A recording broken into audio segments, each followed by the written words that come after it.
నీకు స్తుతులు స్తోత్రాలు ప్రభువా. యేసయ్యా నువ్వు మాట్లాడమని అడుగుతున్నాను ప్రభువా. యేసయ్యా అయ్యా మీరు మాతో మాట్లాడండి యేసయ్యా. ప్రభువా మేము ఎవరిని నిర్లక్ష్యపరచకుండా అందరూ విలువైన వారే. ఇక్కడ అందరికీ నీ మాట కావాలి. పరిశుద్ధాత్మదేవుడా యేసయ్యా, పరిశుద్ధాత్మదేవుడా నీ మాట నీ సన్నిధి మాకు మేలు అయ్యా, మాకు మేలైనది నీ సన్నిధి నీ మాటే. నీ మాటతో మాతో మాట్లాడేసయ్యా, మాతో మాట్లాడండి అయ్యా. గ్రహించుకునే శక్తి, అర్థమయ్యేలాగా చెప్పడే వాక్ శక్తి మాకు అనుగ్రహించమని ప్రభువా, జ్ఞానం అనుగ్రహించమని మా అందరితో మాట్లాడమని యేసు నామములో వేడుకుంటున్నాం తండ్రి, ఆమేన్. దేవుని మహిమ కలిగిన గాక. మత్తయి సువార్త 13వ అధ్యాయం 8వ వచనంలో హల్లెలూయా. కొన్ని విత్తనాలు మంచి నేలను పడి 100 అంతులు, 60 అంతులు, 30 అంతులుగా ఫలించాయి అంది. హల్లెలూయా. దేవుని మహిమ కలిగినగా. యేసు ప్రభు వారు జీవం గల దేవుడు. హల్లెలూయా. ఆయన ఎండిన ఎముకలను జీవింపజేశాడు, మోడిని చిగురింప చేయగలడు. హల్లెలూయా. ఆయన వ్యవసాయం చేసేవాడు. బీడు భూముల్ని కూడా, ఎడారిలో కూడా వ్యవసాయం చేయగలడు ఆయన. హల్లెలూయా. మన దేవుడు చిత్తశుద్ధి కలిగిన వాడు. హల్లెలూయా. మన దేవుడు కొండల మీద కూర్చొని పూజలు చేయించుకునేవాడు కాదు, పని చేసేటువంటి ఒక వ్యవసాయం చేసే ఒక రైతు. హల్లెలూయా. మరి ఆయన అలాగా పడుకుంటే కుదురుతుందా? ప్రపంచాలకు ఆహారం పెట్టేవాడు, మనుషులకు బుద్ధి చెప్పేవాడు, కుటుంబాలను కాపాడేవాడు, తను నమ్ముకున్న బిడ్డల్ని కునుకక నిద్రపోక కాపాడే దేవుడు పడుకుంటే కుదురుతుందండి? కాళ్ళు నొక్కించుకుంటే పని వద్దా? హల్లెలూయా. దేవునికి స్తోత్ర. హల్లెలూయా. నాకు జ్యూసులు తేండి, నాకు కోకోనట్ వాటర్ తేండి, ఇలాంటివి చేస్తే మనకి ఆయన కోకోనట్ వాటర్ ఇవ్వాలి. ఎండలో మనకి ఇవ్వాలి కొబ్బరి నీళ్ళు. ఆయన తాగేస్తే మనకి ఉంటాయి. హల్లెలూయా. కాబట్టి దయచేసి జ్ఞాపకం చేసుకోండి. హల్లెలూయా. దేవుడు మనలకి సేవ చేసేవాడు కానీ మన నుంచి సేవ చేయించుకునే దేవుడు కాదు మన దేవుడు. కాబట్టి యావత్ సృష్టికి ఆయనే ఆధారభూతుడు, ఆయనే ఆధారమై ఉన్నాడు. ఆయన తప్ప మనకి ఎవరో లేరు. హల్లెలూయా. కాబట్టి జ్ఞాపకం చేసుకోండి, సర్వ శరీరులు ఆయన వద్దకు వస్తారు. ఆయన అందరికీ వెలిగించే దేవుడు కాబట్టి. హల్లెలూయా. ఈ లోకమంతా మారిపోతుంది, అనేకులకు దడపుడేస్తుంది, మారిపోతున్నారు. అందరూ మారిపోతున్నారు. ఎలా చేసుకోవాలని తాపడదాయ పడిపోతున్నారు. హల్లెలూయా. దేవుని మహిమ కలుగనుగా. కాబట్టి దయచేసి జ్ఞాపకం చేసుకోండి, దేవుని రాజ్యం గురించి ఇత్తువాడు విత్తనాలు వేయడం మొదలెట్టాడంట. కొన్ని విత్తనాలు ఎక్కడ పడ్డాయంట? త్రోవ పక్కన పడ్డాయి. త్రోవ పక్కన పడ్డ విత్తనాలు ఎలాంటివి వాళ్ళు గ్రహించరు. నేను చాలా మంది తెలిసి నా చిన్నప్పటి నుంచి నాకు చాలా మంది దేవుడు అంటే యేసుప్రభు అంటే ఎరుగున వాళ్ళే. యేసుప్రభు కూడా ఒక బొమ్మ పెట్టుకుంటారు. వాళ్ళు అన్ని బొమ్మలతో పాటు యేసుప్రభు కూడా బొమ్మ పెట్టుకుంటారు. యాపిల్స్కి ఎడతారు, కొవ్వెత్తి ఎడతారు. హల్లెలూయా. దేవునికి స్తోత్రం. దానివల్ల ఏంటి ఆపుకుంటుందా? అన్నీ ఒకటే అంటే కుదురుతుందా? నేనే మార్గం, నేనే జీవం, నేనే సత్యం, నా ద్వారానే తప్ప ఎవడో పరలోక రాజ్యంలోకి రాలేడు. మనుషుడు రొట్టె ముక్క వల్ల కాదు కానీ దేవుడు నోటి నుంచి వచ్చి ప్రతి మాట వల్ల బ్రతుకుతాడంట. కొంతమంది ఉంటారు, కొంతమంది బతకడం కోసం తింటారా, తినడం కోసం బతుకుతున్నారా? లేదు, కొంతమంది తినడం కోసం బతుకుతారు వాళ్ళు. మనం బతకడం కోసం తిన్న వాళ్ళకి ఆరోగ్యం ఉంటే, తినడం కోసం బతికే వాళ్ళకి అనారోగ్యం పాలైపోతారు. హల్లెలూయా. కాబట్టి దయచేసి జ్ఞాపకం చేసుకోండి. హల్లెలూయా. తిండి మీదే కానీ దేవుని వాక్యం మీద ఆసక్తి ఉండదు మనకి. అతమాటికి ఏదో నోట్లు వేసుకుంటారు కొంతమంది, ఏదో నవ్వులతోనే ఉంటారు మేకలే. అలాగే దేవుడి వాక్యం ధ్యానించి ఎంత మంచిది. మీరు ఏమి తిందురు, ఏమి ధరించుకుందరు అని మీ గురించి మీరు చింతించకండి. హల్లెలూయా. ఏమన్నాడు? మీరు దాని గురించి చింతించొద్దు మీరు. హల్లెలూయా. దేవుని మహిమ కలిగిన కాదు. మొదట నా నీతిని రాజ్యాన్ని ఎతకండి, మీకు కావాల్సినవన్నీ మీ దగ్గరకు వస్తాయి అన్నాడు. హల్లెలూయా. కాబట్టి దయచేసి జ్ఞాపకం చేసుకోండి. హల్లెలూయా. ఒక చిన్న మాట చెప్తాను. ఇప్పుడు కొన్ని విత్తనాలే త్రోవ పక్కన పడ్డాయి. వాళ్ళు విన్నారు యేసు ప్రభు గురించి విన్నారు, కానీ గ్రహించలేరు. వాళ్ళు పక్షులు వచ్చి ఏం చేస్తాయండి? ఎత్తుకుపోతాయి త్రోవలో పడ్డ విత్తనాలని. వాళ్ళు రక్షణ పొందలేదు. కొన్ని విత్తనాలు ఎక్కడ పడ్డాయి? రాతి నేలలో పడ్డాయి. అవి ఏమవుతాయండి? కొంతకాలం ఫలిస్తాయి, కానీ కింద మన్ను లేదు కదా, ఎండ కాసినప్పుడు ఎండిపోతాయంట. కొంతకాలం ఉన్నారు, చర్చిలో ఉంటారు, కొంతకాలం వస్తారు, రక్షణ కూడా పొందేస్తారు. శ్రమ అయినా దుఃఖమైనా కలిగిందనుకోండి, బాధ అయినా శ్రమ అయినా కలిగిందనుకో, ఏమవుతారు వాళ్ళు? కొంతకాలం వచ్చి శ్రమ దుఃఖం వస్తే ఎండగాస్తే మాడిపోయినట్టు ఆడిపడి ఎండిపోతారు. హల్లెలూయా. దేవుడు రాజ్యంలో కొంతమంది అలాంటి వాళ్ళు కూడా వస్తారు. హల్లెలూయా. కొంతమంది అంటే ముళ్ళ పొదల్లో కొంతమంది కొన్ని విత్తనాలు ఎక్కడ పడ్డాయి? ఎత్తుతుంటే రైతు ఎత్తుతుంటే ముళ్ళ పొదల్లో పడ్డాయి. ఈ ముళ్ళ పొదల్లో పడ్డ విత్తనాలు ఎలాంటివి అంటండి? అవి ఎదుగుతాయి, కానీ ముళ్ళ పొదల కింద ఉన్నాయి కదా, ముళ్ళ పొదలు ఏం చేస్తాయి? ఎదగకుండా అనిచేస్తాయంట. హల్లెలూయా. ఐహిక విచారాలు, ధన మోసం, రాను రాను వీళ్ళకి ధనం మీద మోజు పెరిగిపోతుంటది. హల్లెలూయా. ఐహిక విచారాలు పెరిగిపోతుంటాయి, బెంగలు పెరిగిపోతుంటాయి. నీ మునుమానవుడు పెళ్లి గురించి నీకు ఎందుకు బెంగ? హల్లెలూయా. దేవుని మహిమ కలుగునుగా. హల్లెలూయా. హల్లెలూయా. దేవుని మహిమ కలుగునుగా. హల్లెలూయా. ఇక్కడ నీ పెళ్లి అయిపోతుంది. దేవునికి స్తోత్రం. హల్లెలూయా. కాబట్టి ఐహిక విచారాలంటే ఏంటండి?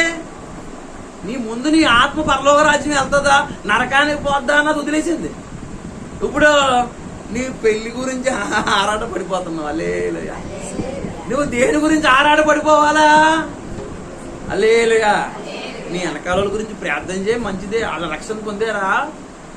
ఇప్పుడు ఒక ఆయన, అమ్మ వందనాలు, అమ్మ అందరికీ వందనాలు. హల్లెలూయా. ఒక ఆయన ఎక్కడికి వెళ్ళిపోయాడంట? ధనవంతుడు ఎక్కడ పోయాడంట? అమ్మ నరకంలో పోయాడంట. నరకంలో సిడ్నీ వెళ్తూ కూడా నీళ్ళు లేవంట. అగ్గిలో కాలిపోతుంటే అంటున్నాడంట, నాకు ఇంకా 5 అన్నదమ్ములు ఉన్నారు, వాళ్ళందరూ ఇక్కడ రాకుండా ఎవరినన్నా పంపించారు ప్రభు అన్నాడంట అబ్రహాముతో. అంటే నరకం ఎలా ఉంది? ఇక్కడ పెళ్ళిళ్ళు అవుతాయి, పిల్లలకి అంటారు, ఉద్యోగాలు వస్తాయి, ఇల్లు కట్టుకుంటారు, అన్నీ అవుతాయి. ఇక్కడ అవంది ఏది ఉందండి? అన్నీ అవుతాయి. ఒక ఆత్మ రక్షణలోకి రావాలి, ఒక ఆత్మ పరలోక రాజ్యం వెళ్ళాలి. హల్లెలూయా. దేవుణ్ణి ఎరగకుండా చచ్చిపోతే, హల్లెలూయా, దేవుణ్ణి లేకుండా ఆ మార్గంలో లేకపోతే, మారు మనసు పొందకపోతే, దేవుడి మార్గంలోకి రాకపోతే, ఏ చేయని నమ్మకపోతే ఎడపోతావు. ఆ బెంగలేదు ఇప్పుడు అందరికీ. ఎంత బలమైన పనులన్నీ చేస్తున్నారు మనుషులు. ఒక ఆవిడ, నేను ఎలిపొంది వెళ్తే వాళ్ళ మనవాడికి ఇల్లు కట్టిస్తుంది, వాళ్ళ తాత ఏమో వాటరింగ్ చేస్తున్నాడు, మనవాడికి ఇల్లు కట్టిస్తున్నారు వాళ్ళు దగ్గరుండి. హల్లెలూయా. మంచిదే, కట్టించండి బాబు, మంచిదే, తప్పు లేదు. కానీ ఆ అబ్బాయి పరలోక రాజ్యం వెళ్తాడా లేదా? నువ్వు గట్టిగా ప్రార్థన చేయవు కదా. ఆడపిల్లలు నువ్వే కానేస్తావు. హల్లెలూయా. మనవాడు కానకపోతే నువ్వే కానీ ఇలాగున్నావు. హల్లెలూయా. నీకు అంత బెంగ. ఆడ ఆత్మ శరీరంలో ఏదో అవుతుంది, కానీ ఆడ ఆత్మ ఎక్కడికెళ్ళాలా? ఇప్పుడు ఆంటీ గారికి 2 నెలలు 3 నెలలు వచ్చింది. ఏంటండి ఎవరో ఏదో అంటారని మీరు మానేసే రక్షణ తీపిస్తలేదు. మీకు మనుషుల మీద బెంగ. మీకు వాళ్ళు ఏం చేసేస్తారు? ఇప్పుడు ఏం చేసేస్తారు? ఈ ఆత్మ నరకంలో కాదు, జీవంలోకి ప్రవేశించాలి. ఆత్మే మనకి కావలసింది. శరీరం నిష్ప్రయోజనము. సంవత్సరం అయిపోయింది, 3 నెలలు వస్తుంది నంది గారు. హల్లెలూయా. దేవుని మహిమ కలిగింది. హల్లెలూయా. ఇంకా ఉంది అంటే ఆవిడ అలా నడుచుకుంటుందంటే దేని గురించి? రక్షణ కోసం. మీరు నరకంలో తింపెత్తారా? ఇక్కడ అయితే ఎంతో బాగా చూసుకుంటుంది ఆ లక్కీ గారిని. ఆవిడ మంచం మీద కాలు కింద ఎట్టుకుంటూ చూసుకుంటుంది పాపం. నరకంలోంచి ఎవడ రప్పించగలరు? అప్పుడు మీరు వెళ్ళగలరా? అక్కడికి వెళ్తారా? మా ఎక్కడా పోయినా పర్లేదు, నేను మాత్రం నరకానికి వెళ్ళమంటారు. హల్లెలూయా. ఇక్కడే దీపం ఉండగానే ఇల్లు చక్క పెట్టాలి. నీ ఇంట్లో ఎంతమంది ఉన్నారు? రక్షణ లేని వాళ్ళు ఎంతమంది ఉన్నారు? రక్షణ లేకపోతే ఏంటి? రక్షణ అంటే నీటిలో మునిగితే కాదు, ప్రభు మీద విశ్వాసం ఉండాలి. గోతులు తీయడం, గోతులు పోడ్చడమే ఇక్కడ ఉన్నదంతా అదే కదా. ఇల్లు కొనడం, ఇల్లు కట్టడం ఇదే కదా. అంత తారుమారు, కక్కరమారు, అంతేనా? ఇవన్నీ జరుగుతాయి. అది కాదు, ఒక ఆత్మ ప్రభువులో స్థిరపడాలి. ఇవాళ ఎంతమంది వాక్యం ఆలకెత్తున్నారు పెద్దాపురంలో. త్రాగుబోతులు, వ్యభిచారులు, దొంగలు, అనేకులకి వ్యసనాల్లో ఉన్న వాళ్ళు వాక్యం ఆలకెత్తున్నారు. మారాలి, అర్ధాంతరంగా చచ్చిపోకూడదు. దేవుడు వాక్యము హల్లెలూయా మనుషులు మారుస్తుంది. ఆత్మ పరిశీలన చేస్తుంది దేవుడు వాక్యం. హల్లెలూయా మనకు ఆత్మ పరిశీలన చేస్తుంది. మనం ఎంత దొంగలమే, మన తప్పులన్నీ ఒప్పిస్తున్నాడు దేవుడు. ఎవరో చచ్చిపోతేనే అరే 2 దండలు ఎట్టురమ్మన్నారంట. ఆడేం చేయడంటండి, హల్లెలూయా 2 దండలకి ఎంత అవుతుంది? 120 రూపాయలు అవుతాయి. కానీ ఇంటికి వచ్చి ఏం చెప్పాడంట, దండ 100 రూపాయలు చెప్పాడంట. కమిషన్ పోతాం ఆడి. హల్లెలూయా ఆడి 10 దాంట్లో కూడా కమిషనే. చచ్చిపోని శవం దగ్గర కూడా బేరాలే. హల్లెలూయా మనుషులు ఎలా తయారయ్యారు చూసారండి. అది పోయి తీసి కూడా అంటాడు 5,000 ఎత్తి కానీ తీయమండి అంటాడు. చచ్చినట్టు ఇవ్వడమే. హల్లెలూయా దేవుని మహిమ కలిగింది. అన్ని బేరాలే, బతుకంతా బేరాలు. హల్లెలూయా అప్పుడు దయచేసి జ్ఞాపకం చేసుకోండి. హల్లెలూయా యేసుక్రీస్తు ఇచ్చిన రక్షణను మనం నిర్లక్ష్యం చేయకూడదు. ఇప్పుడు యేసుప్రభు అడుగుతాడు, అమ్మా నిన్ను నేను రక్షించుకున్నాను కదా, నా ప్రాణం నీ కొరకు దారపోసాను కదా, నా రక్తమంతా నీ కోసం చింతించి నేను రక్షించాను కదా, నువ్వు నా కోసం ఏం చేసావు అని నేను అడిగితే నువ్వేం చెప్తావు? ఒక ఆవిడ ఉందంట, కిస్మిస్ చేసాను ప్రభు అందంట. హల్లెలూయా ఆవిడ సంవత్సరం చర్చికి రాదు కానీ సంవత్సరానికి ఒకసారి భోజనం అవుతుంది. కిస్మిస్ చేసిందంట. కిస్మిస్ చేస్తే నా దగ్గర పని అవదమ్మా. హల్లెలూయా దేవుని మహిమ కలిగిన. నువ్వు క్రిస్మస్లో ఇలాంటివి చేయడం కాదు, బర్త్డేలు హ్యాపీ బర్త్డేలు కాదు చేయవలసిందే. ప్రభు కొరకు ఒక ఆత్మను సంపాదించావా? ఒక ఆత్మను సంపాదించుకున్నావా నువ్వు ఇప్పుడు ఇందాక వాకింగ్ చేస్తున్నప్పుడు అయ్యో నేనే 100 వంతులు ఫలించేయాలని ప్రతి ఒక్కరికి ఆశ. 100 వంతులు ఫలించేయాలా, 60 వంతులు ఫలించేయాలా, 30 వంతులు ఫలించాలి ప్రభువా అన్న. మరి ఏం ఫలింపు? మీరు ఎప్పుడైనా ద్రాక్ష తోటకి వెళ్ళారా? హైదరాబాద్లో ఉంది రాఘవమ్మ ద్రాక్ష తోట చూసావు ఎప్పుడన్నానే?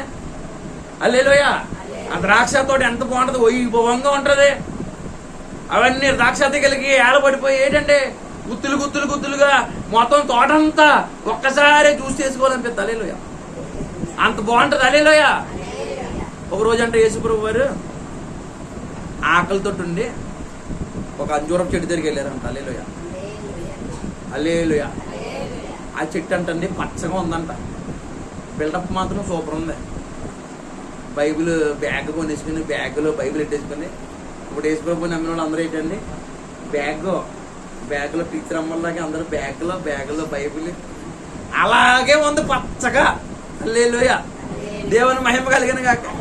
హల్లెలూయా యేసుప్రభు వారు చూసి అయ్యి బాబోయ్ ఎంత పచ్చగా ఉంది, బ్యాగ్ వేసి తిరిగేస్తుందా, అయ్యి బాబోయ్ ఈవిడే చాలా భక్తిపరురాలన్నీ ఫలాలు ఉన్నాయేమని చెప్పేసి చూస్తుంటే ఆకులు తప్ప ఏమీ లేవంట.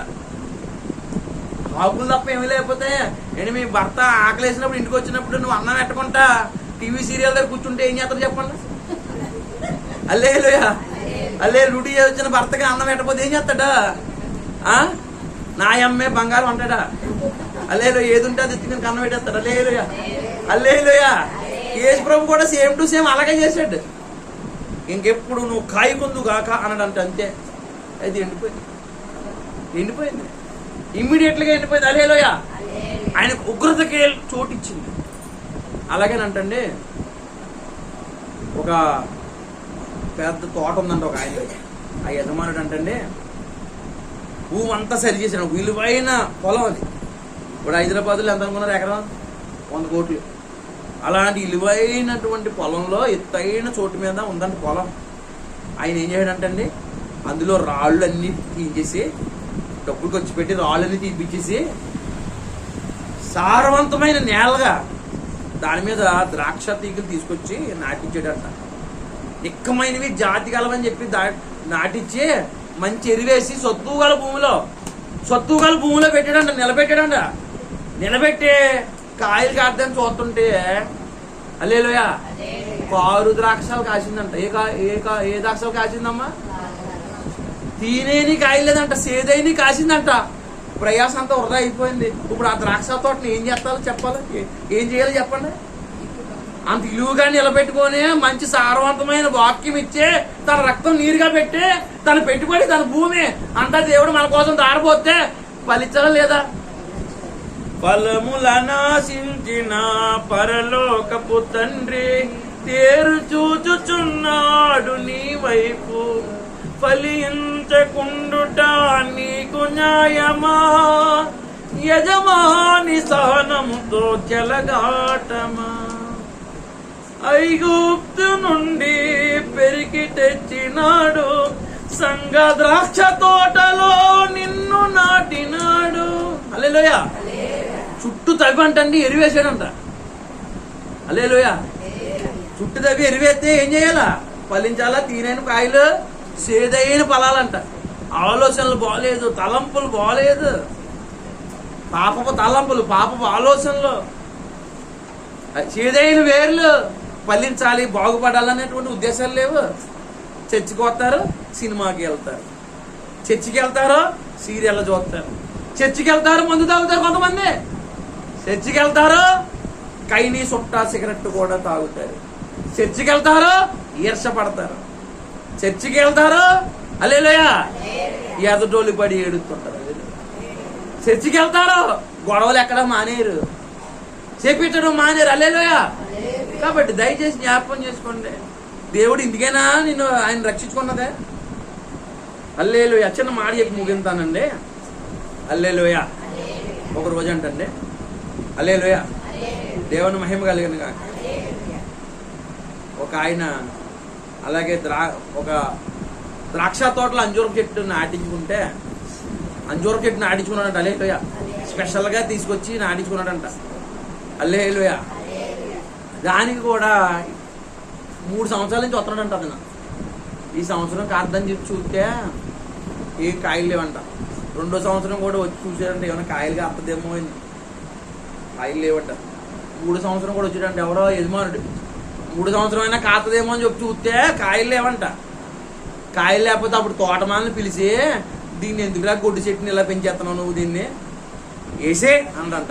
ఏమన్నాడా చెప్పలే, ఎందుకు సోటు వేస్ట్ అయిపోతుంది కదండి, దానికి బదులు ఇంకో దాన్ని ఎట్టుకుంటే అదన్నా కాదు కదా, దీన్ని ఎందుకు వేస్ట్గా ఎట్టడం. హల్లెలూయా. అందుకని చెప్పేసి ఆయన అన్నాడంట, వేసేయమన్నాడంట. అప్పుడు తోటమాల అన్నాడంట, ఏమన్నాడండి, అయ్యా ఈ 1 సంవత్సరం నువ్వు ఒక్కసారి ఆలోచించు, దీని చుట్టూ మళ్ళీ కందకం తవ్వి మళ్ళీ కొంచెం ఎరివేస్తాను, ఈ సంవత్సరం పల్లిచ్చిందా పల్లిస్తుంది, లేకపోతే వేసేద్దాం అన్నాడంట. హల్లెలూయా. దేవుని మహిమ కలిగిన కాక. హల్లెలూయా.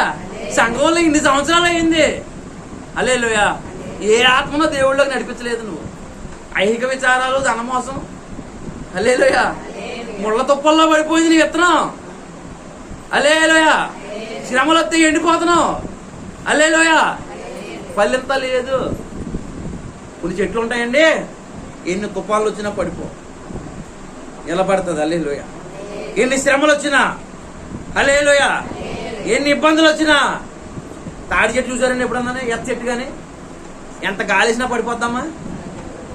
మా ఇంటి వెనకాల బస్ స్టాండ్లోని అవేవి కానీ ఎర్ర పూలు పూసే మొక్కలుండి, అది కానీ చిన్న గాలి అయితే అంత పెద్ద చెట్టు పడేయాలి కింద పడిపోయింది. హల్లెలూయా. దేవుని మహిమ కలిగిన హల్లెలూయా. ఎర్ర చెట్టు కానీ తాడి చెట్టు కానీ పడిపోద్దా? హల్లెలూయా. ఎన్ని ఆటిపోట్లు వచ్చినా నిలబడి దేవుని రాజ్యాన్ని సంపాదించుకుంటాయి. యేసుప్రభు రాజ్యం ఎలాంటిదండి? అమూల్యమైన ముత్యం లాంటిది. అమూల్యమైన ముత్యం లాంటిది. హల్లెలూయా. ఒకరికి అలాంటి అమూల్యమైన ముత్యం దొరికినప్పుడు ఏం చేస్తాడు? మిగతా అన్నిటిని అమ్మి అమూల్యమైన దాన్ని కొనుక్కుంటాడు. ముత్యాలు వర్తకుడు ఏం చేస్తాడు? తెలివైనడు ఏం చేస్తాడు? మిగతా అన్ని అమ్మి విలువైన దాన్ని కొనుక్కుంటాడు. మనం మిగతా అన్ని కొనుక్కుని విలువైన దాన్ని వదిలేసుకుంటున్నాం. ఈ లోకమంతా సంపాదించుకుని దేవుని రాజ్యాన్ని పోగొట్టుకుంటే ఏం లాభాన్ని ఉందా లేదా? సీరియస్గా ఆలకించండి వాక్యం వినేటప్పుడు. ఏదో సీఎం గారిలాగా ఆలకిస్తున్నారేంటి? హల్లెలూయా. మీరు చెప్పుకోండి మేము వింటాంలే అని అన్నట్టు ఉంది. ఏసు రక్త విజయం. హల్లెలూయా. మీరు ఎంత చెప్పుకుంటారో చెప్పుకోండి, మీ మానం ఇంకెంతేనండి అన్నట్టు ఉంది మీ భాగవతం. హల్లెలూయా. దేవుని మహిమ కలిగిన కాక.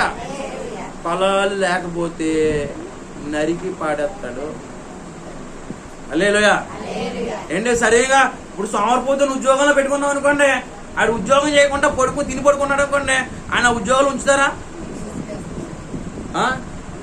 ఉంచుతారా? ఈతలు తినేస్తారా? ఏ డబ్బులు ఎక్కువైపోయినాయండి. హల్లెలూయా. ఆయన తీసేసి పని చేసేవాడిని పెట్టుకుంటారు. హల్లెలూయా. అలాగే దేవుని విషయంలో మన ఆలోచనలు, తలంపులు, లోకం విషయంలో కానీ, పాపం విషయంలో కానీ మన మనసు మారకపోతే, ఇప్పుడైనా సరే మనం పాపాన్ని విడిచిపెట్టి యేసు ప్రభుని వెంబడించకపోతే, ఫలించకపోతే, హల్లెలూయా చెప్పండి ఒకసారి. దేవుని కొరకు జీవించకపోతే, ఫలించకపోతే, దేవుడు ఎంత చెప్పినా సరే ఇంకా మనం ఆ పాత చింతకాయ పచ్చడిలోనే ఉన్నాం అనుకోండి, ఎప్పటికప్పుడు వేసేస్తాం. వేసేస్తాం చెయ్యి. దేవుని మహిమ కలిగిన కాక. హల్లెలూయా. నేను ఆంటీ గారిని వంక చూపించాను, ఆంటీ గారిని వేసేస్తాను అంటలేదు. హల్లెలూయా. దేవుని మహిమ కలిగిన కాక. హల్లెలూయా. నేను కేవలం మామూలుగా చెప్పాను. హల్లెలూయా. మీరు అలాగ అనుకోకండి. దేవుని స్తోత్రం. ఎవరు ఫలించకపోతే నేను కాదు, వేసేస్తాడు. వేసి రత్నం చేయం. దేవుని మహిమ కలిగిన కాక. హల్లెలూయా. మా వరలకి అలా చూస్తున్నా, చూపుకి అర్థమేటో. దేవుని మహిమ కలిగిన కాక. నన్ను వేసేసి ఇలాగ ఉంది మా యొక్క. హల్లెలూయా. దేవుని మహిమ కలిగిన కాక. హల్లెలూయా. కాబట్టి దయచేసి జ్ఞాపకం చేసుకోండి. హల్లెలూయా. మనం ఫలించాలని ఒక పట్టుదల కావాలి, ఒక ఆత్మ విమర్శ కావాలి మనలో. హల్లెలూయా. ఆయన మన కొరకు ఎన్నో చేస్తున్నాడు. హల్లెలూయా. ఆయన మన కొరకు ఎన్నో చేశాడు. హల్లెలూయా. మనం ఆయన కొరకు ఏం చేస్తాం అన్నది దృష్టిలో పెట్టుకుని భక్తి చేయాలి. హల్లెలూయా. దేవుని మహిమ కలిగిన కాక. ప్రార్థన చేసుకుందామండి.